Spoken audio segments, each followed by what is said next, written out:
কখনো কি ভেবে দেখেছেন যে হিন্দুদের প্রকৃত পরিচয় কি? আপনি বিষ্ণুকে মানেন, আপনি হিন্দু। আপনি বিষ্ণুকে মানেন না, তাও আপনি হিন্দু। আপনি শিবকে মানেন, আপনি হিন্দু। আপনি শিবকে মানেন না, তাও আপনি হিন্দু। হিন্দু সনাতন ধর্মে ব্রহ্মা, বিষ্ণু, মহেশ্বর এই তিন রূপ একই ঈশ্বরের বিস্তার।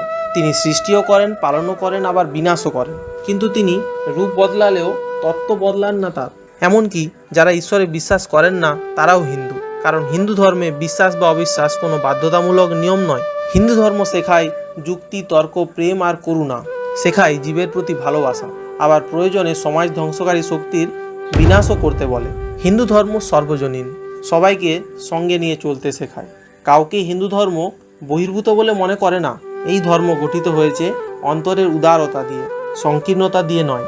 অর্থাৎ তুমি যাকে খুশি মানো কিংবা না মানো, যদি তুমি ভালো মন, যুক্তি আর দয়ার সঙ্গে বাঁচতে চাও, তাহলেই তুমি হিন্দু।